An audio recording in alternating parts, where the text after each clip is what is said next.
The sport of curling is a combination of shuffleboard, billiards, and bowling on ice.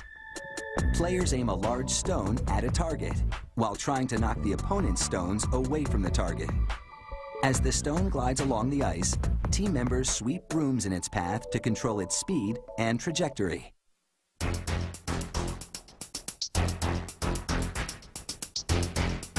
Curling stones are made of granite, but only 2 quarries in the world, one in Wales and one in Scotland, produce the unique type of granite that's required. A fine grain and free of quartz. This unique stone has 3 times the impact resistance of regular granite.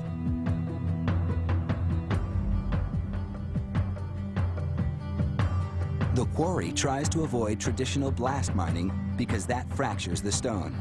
Instead, they locate flaws in the rock face and pry chunks off of it with an excavator. This chunk weighs about 20 tons and is the size of a small car. The next step is to divide it into more manageable slabs, using a thick cable cutter with abrasive rings made of diamond particles. A large pulley system moves the cable against the rock at high speed, and the diamonds slowly wear through the granite.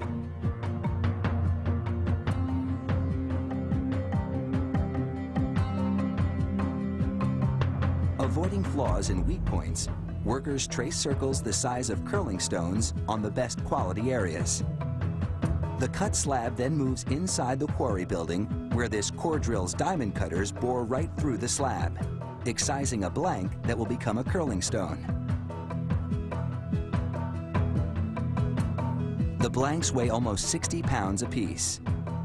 Workers lift them out with an industrial-strength suction cup, then transfer them to a container bound for a curling stone factory in Canada.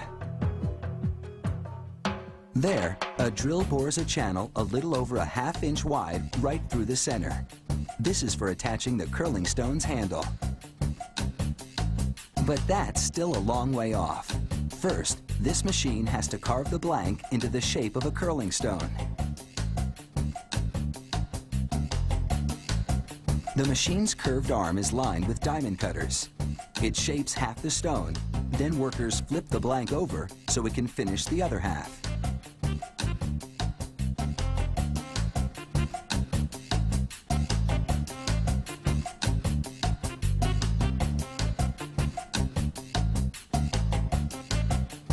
The next machine carves out a pocket in the bottom of the stone. This will hold a high-resistance insert of extra fine-grained Scottish granite that will extend the curling stone's life.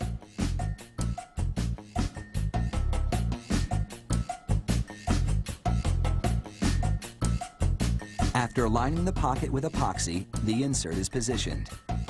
A hydraulic press expels any trapped air and holds the insert in place until it firmly bonds.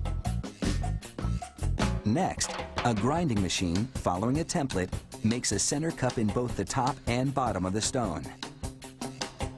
Curlers can attach the handle to either cup, depending on which granite surface they want gliding on the ice.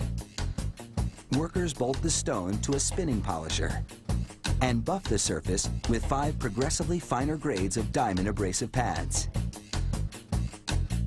Then they blast the side with tiny glass beads. This pits the surface to better distribute impact force, preventing the side from chipping as it strikes other stones. Running the top and bottom over coarse sandpaper gives the stone more traction on ice. The finished curling stone weighs in at 40 pounds. The factory molds the stone's handle from durable, impact-resistant plastic. This computer-guided engraving machine can embellish it with any name or logo. Paint is applied to the recessed areas to make the lettering or design stand out.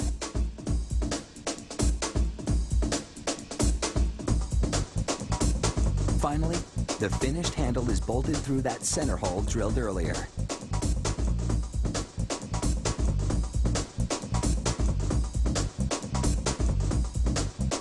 From the quarry, to the factory, to the ice, this beautifully crafted curling stone is ready for competition.